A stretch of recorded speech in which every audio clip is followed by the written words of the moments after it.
जलता है तो उसकी राख गोरी गट्ट होती है क्या? है? काली होती है। और काला आदमी मरता है तो भी काली होती है। रंगों का कौन सा आकर्षण? बताओ, रंगों का कौन सा आकर्षण? एक बार ऐसा हुआ, भगवान विष्णु जी को खाना बनाना पड़ गया। वो लक्ष्मी जी को 3 दिन के लिए कुछ हो गया था, वो होता है ना महिलाओं को, तो वो लक्ष्मी जी को हो गया 3 दिन के लिए। बड़ा गजब हो गया। लक्ष्मी जी 3 दिन के लिए वो हो गई तो भगवान जी के सिर पे रोटी बनानी आ पड़ी।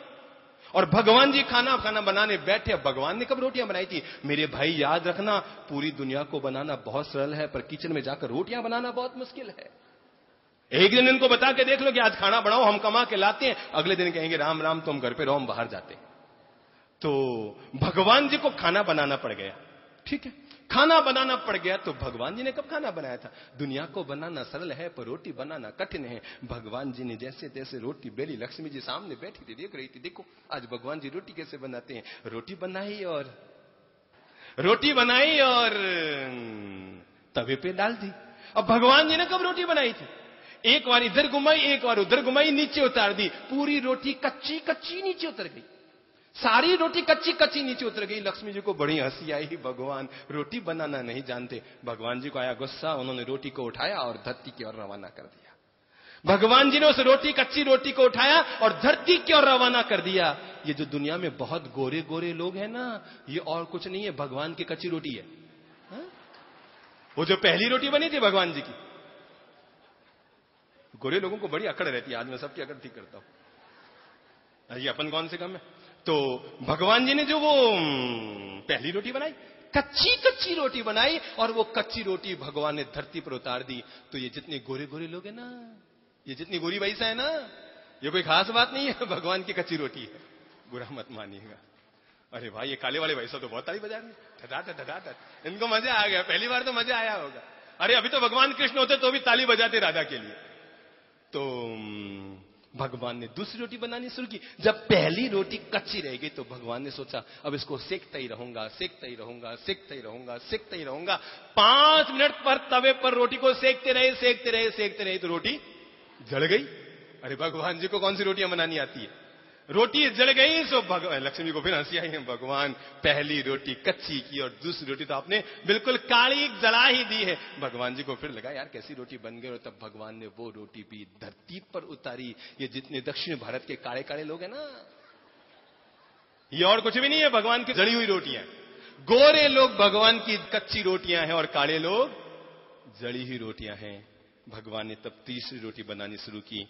बनाते रहे, बिल्कुल टनाटन अकरी रोटी सिक गई, फूल करके तैयार हो गई। बड़ी सुंदर अच्छी खूबसूरत रोटी तैयार हो गई। भगवान ने वो रोटी भी नीचे उतारी। लक्ष्मी जी ने कहा भगवान ये रोटी आपने बिल्कुल टनाटन बनाई है, बिल्कुल अच्छी रोटी बनाई है। खुश होकर भगवान ने वो रोटी भी नीचे उतार दी। और उस रोटी से जो लोग पैदा हुए, मेरा चेहरा देख लो। तो कोरे वाले भाई साहब खड़े हो जाओ। अब जरा बताओ कि ये क्या है भगवान की? हैं?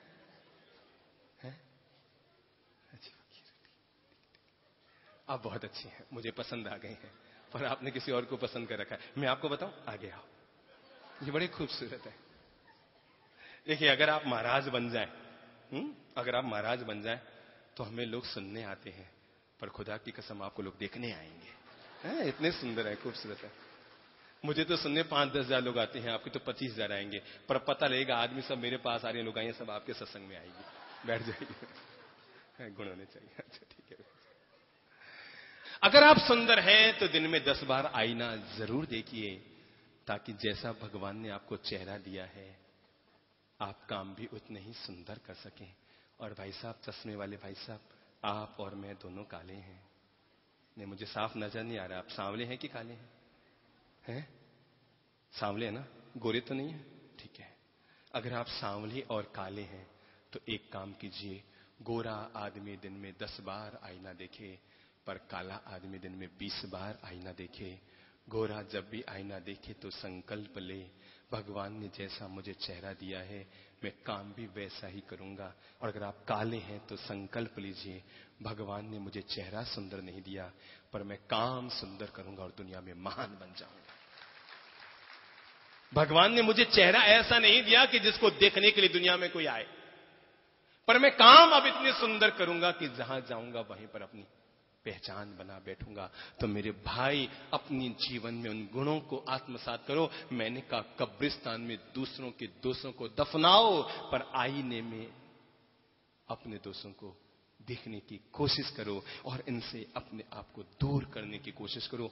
आज की तारीख में देश की जो 3-4 मुख्य समस्याएं हैं, सबसे पहली समस्या है आज की तारीख में जो हमारी जबान पर अब आने लग गई है, जो हमारी जबान पर अब आने लग गई है, और वो पहली समस्या है भ्रष्टाचार की समस्या। आओ हम सब मिलकर चिंतन करते हैं। अब ये चिंतन की वेला है, हम कौन थे, क्या हो गए और क्या होंगे अभी। याद करो गांधी के गौरव को, याद करो महावीर की अहिंसा को, याद करो कृष्ण की कर्मयोग को, याद करो महावीर की अहिंसा को, राम की मर्यादा को। हम कौन थे, क्या हो गए और क्या होंगे अभी। आओ विचारें आज मिलकर ये समस्याएं सभी। पहली जो हमारी सबसे बड़ी समस्या है वो है भ्रष्टाचार की समस्या। सबसे पहली जो समस्या है, ऊपर से लेके नीचे तक, केवल बेचारे नेताओं को मैं दोष देना नहीं चाहूंगा। लोगों की आदत है जब भी भ्रष्टाचार की बात आती है नेताओं के मत्थे पे मर देते हैं कि नेता लोग भ्रष्टाचार करते हैं। ऐसा नहीं है, हो सकता है उनके हाथ और ऊपर जाते होंगे, पर हम लोग भी कम नहीं है। अगर हमें मौका मिले, जरा ईमानदारी से आत्मचिंतन करो, हमें मौका मिले तो हम में से कौन कौन लोग हैं जो अपनी ईमानदारी को सुरक्षित रखेंगे। जब हम सड़क पर चलते हैं, सामने कोई सुंदर महिला नजर आती है, कौन कौन है जो अपनी आंखों को निर्मल रखता है। जब हम सड़क पर चलते हैं, सामने 1000 का नोट सड़क पर पड़ा हुआ मिलता है, कौन कौन है जो तब भी अपने भीतर ईमानदारी को जीवित रखता है। जब हम कहीं गए हुए होते हैं, सामने वाला हमारा अपमान कर रहा होता है, कौन कौन है तब भी हमारे मन में उसके प्रति प्रेम उमड़ता है। कौन कौन है, जरा बताओ कौन कौन है कि तब भी हमारे मन में उसके प्रति प्रेम उमड़ता है। तो शुरुआत हमसे करनी पड़ेगी, ठीक है ना। शुरुआत हमसे करनी पड़ेगी। मैं सुधरूं, आप सुधरें। नंबर 1, अपने आप के लिए हम छोटे छोटे संकल्प करें। हम गलत तरीके से धन को पाने की कोशिश नहीं करेंगे, ठीक है ना। संकल्प लो। आज जब आजादी का दिन है तो अपने देश की माटी को कुछ संकल्प चढ़ाओ, कुछ ऐसे फूल चढ़ाओ जो हमारे संकल्पों के फूल हो, गुलाब के फूल ना हो। और पहला फूल चढ़ाओ, हम अपने जीवन में संकल्प लेते हैं हम शिष्टाचार से जिएंगे, हम किसी भी हालत में गलत तरीके से धन कमाने की कोशिश नहीं करेंगे, पूरी पूरी ईमानदारी से जीवन जीने की कोशिश करेंगे। और गलत तरीके का अगर धन आएगा, चाहे मेरे पास आए, चाहे राजकोष में आए, चाहे देश के पास आए, चाहे राष्ट्र के पास आए, हम उन सबका इनकार करेंगे, हम उन सबको रोकेंगे, हम इन सबका बहिष्कार करेंगे, हम इन सबको अपनी तरफ से दूर करेंगे। मेरे भाई, सही तरीके से धन कमाकर समाज में आकर अगर आप 2100 रुपया भी दान देंगे ना तो बड़ा महत्वपूर्ण होगा। और गलत तरीके से धन कमाकर अगर आपने 21 लाख का भी दान दे दिया तो भगवान जानते हैं 21 लाख ज्यादा महत्वपूर्ण है या ईमानदार का 2100 रुपये ज्यादा महत्वपूर्ण है, ये तो ईश्वर ही जानता है। ईमानदार का 2100 रुपये भी भगवान के लिए काफी होता है, बेईमानी के 21 लाख की बजाय। तो अपने आप के लिए हम संकल्पबद्ध बने, हम ईमानदार बनेंगे। हम संत नहीं बन सकते, हम साधु नहीं बन सकते, हम साध्वियां नहीं बन सकते, हम सन्यासी नहीं बन सकते, हम जंगल में जाकर योग नहीं कर सकते, पर हम कम से कम ये तो कर सकते हैं, हम अपने घर और परिवार में रहते हुए भी हम पूरी तरह से ईमानदारी, नेक निष्ठा के साथ जीवन को जीने की कोशिश करेंगे। हम सुधरेंगे तो क्या होगा, परिवार सुधरेगा, परिवार सुधरेगा, समाज सुधरेगा, देश सुधरेगा, नेता लोग सुधरेंगे, प्रशासनिक अधिकारी सुधरेंगे। जब रिश्वत देने वाला दुनिया में कोई नहीं होगा तो बताओ लेने वाले कहां से आएंगे। बताओ आप ही मुझे, जब देने वाला ही कोई नहीं होगा तो लेने वाले कहां से पैदा होंगे। हमने शुरू से लेके एंड तक, कल एक बच्चा मुझे बहुत अच्छी घटना सुना रहा था। उसने कहा कि साहब एक बच्चे ने, एक नेताजी किसी घर पर गए और जाकर उसके बाप से कहा, लड़के के पिता से, तुम्हारा बेटा बड़ा बदमाश है, बड़ा शैतान है। 10 लोगों के बीच कल उसने मुझे भ्रष्ट नेता कहा। क्या कहा? 10 लोगों के बीच कल उसने मुझे बड़ा भ्रष्ट नेता कहा। बाप ने लपाकर बच्चे के गाल पर एक चांटा मारा। बाप ने लपाकर बच्चे के गाल पर एक चांटा मारा। बेवकूफ, जब नेता कह ही दिया था तो भ्रष्ट कहने की कहां जरूरत है। हमारी संस्कृति, हमने व्यवस्थाएं इस तरह से बिगाड़ कर रख दी है। जीरो से लेकर हीरो तक, नीचे से लेकर ऊपर तक, सामान्य से लेकर असामान्य तक, जनता से लेकर नेता तक, हम अपने नजरिए को हमें सुधारना पड़ेगा। निश्चित तौर पर तारीफ के काबिल है। मैं जानता हूं देश में ऐसे भी कई लोग हैं जो बड़े सिस्टम से जीते हैं, शिष्टाचार से जीते हैं, ईमानदारी से जीते हैं, नेक निष्ठा के साथ जीता है। मेरे भाई, आखिरी देश अगर खड़ा है तो उन्हीं लोगों के बलबूते पर खड़ा है जो बड़े पदों पर पहुंचकर भी अपनी नेक निष्ठा, ईमानदारी को जीवित रखते हैं। अच्छी बात है, गौरव की बात है। पर मैं जो निवेदन करना चाहता हूं, मैं आम आदमी के लिए कहना चाहता हूं कि आम आदमी अपने जीवन में शिष्टाचार जोड़े और हम धीरे धीरे इतने ईमानदार बन जाएं कि पूरे देश को मजबूर कर दें, देश के प्रशासनिक अधिकारियों को मजबूर कर दें, जो लोग हमसे रिश्वत लेते हैं उन लोगों को मजबूर कर दें कि हमसे वो रिश्वत ले ही ना पाएं, क्योंकि हम अपना काम बने या न बने पर गलत तरीके से हम पैसा नहीं देंगे, नहीं देंगे, नहीं देंगे, नहीं देंगे। अपने आप के लिए अगर हम संकल्पबद्ध होते हैं तो, अगर हम अपने आप के लिए संकल्पबद्ध होते हैं कि हम गलत तरीके से पैसा नहीं देंगे, नहीं देंगे, नहीं देंगे, हम अपने आप को संकल्पबद्ध करें।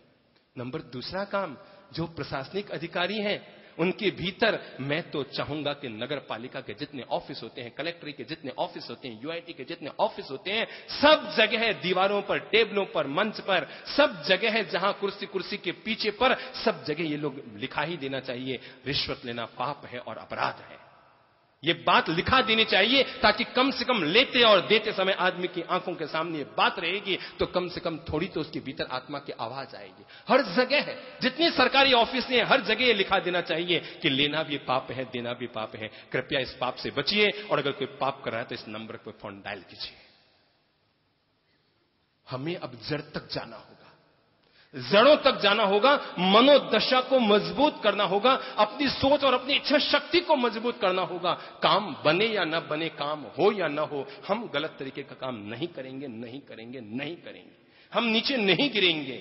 याद रखना भाई, जिंदगी में सूअर से कभी कुश्ती मत लड़ना। जीत भी गए तो कपड़े तो तुम्हारे ही गंदे होंगे, समझ गए ना? जीत भी गए तो कपड़े सूअर के कभी गंदे नहीं होंगे, तुम्हारी गंदे होंगे। गलत तरीके से जीवन में आगे बढ़ने की कोशिश मत करना, एक दिन वापस पीछे लौट कर आएंगे। ठीक वैसे ही सांप सीढ़ी का खेल खेला है, सांप सीढ़ी का खेल खेला है और वो चलते चलते शायद 95, 96, 97 में एक सांप का मुंह आता है। ऐसा कुछ होता है क्या? कहां आता है? 99। ये तो मां के पेट से निकलते सांप सीढ़ी खेल के आया है, सब पता है इसको। 99 गलत तरीके से बढ़ता बढ़ता बढ़ता बढ़ता इंसान फिर शिखर तक पहुंच गया और फिर सांप का मुंह आया। आदमी वापस लुढ़कता लुढ़कता लुढ़कता लुढ़कता ठेठ नीचे तक आ गया। व्यवस्थित तरीके से बढ़ो, धीरे धीरे बढ़ो, हौले हौले बढ़ो, ईमानदारी से बढ़ो, नेक निष्ठा से बढ़ो, इज्जत के साथ बढ़ो। वो पड़ा हुआ जीवन में आगे कहलाएगा। विश्वास रखो, ईश्वर तुम्हारे साथ है, कभी भी सांप का मुंह तुम्हारे सामने नहीं आएगा। कभी भी लुढ़कने की नौबत, गिरने की नौबत, वापस नीचे आने की नौबत आपके सामने नहीं आएगी। ईश्वर आपके साथ रहेगा। नंबर दूसरा जो मैं निवेदन करना चाहता हूं, मैंने कहा हम सब लोगों की इच्छा शक्ति को जगाना होगा, हमें लोगों को प्रेरित करना होगा। संतों को चाहिए कि वो अपने प्रवचनों में केवल धर्म कर्म की बातें ही न करते रहे। कम से कम जब जब वो नेताओं को अपने यहां माला के लिए बुलाते हैं, शॉल के लिए बुलाते हैं, प्रशासनिक अधिकारियों को बुलाते हैं, कलेक्टरों को बुलाते हैं, एसपी को बुलाते हैं और बड़े बड़े अधिकारियों को दिल्ली से और जयपुर से बुलाते हैं, तब तब संतों को चाहिए कि अपने प्रवचन में 5-10 मिनट तक, अरे आदमी पर और किसी की बात का असर करे या न करे, पर संतों की बात का तो थोड़ा बहुत असर करता ही है। और संतों को चाहिए कि धन की लिप्सा से मुक्त होकर, मान सम्मान की भावना से मुक्त होकर अपने भीतर इस बात की पूरी पूरी इच्छा शक्ति बढ़ाए कि मेरे यहां जो नेता आएंगे, मेरे यहां जो प्रशासनिक अधिकारी आएंगे, मैं उन्हें संदेश दूंगा, मैं उन्हें पाठ पढ़ाऊंगा, अपनी तरफ से उनको संकल्पबद्ध करके रवाना करने की कोशिश करूंगा कि तुम अपने जीवन में गलत तरीके से धन नहीं कमाओगे। चाहे नेता हो,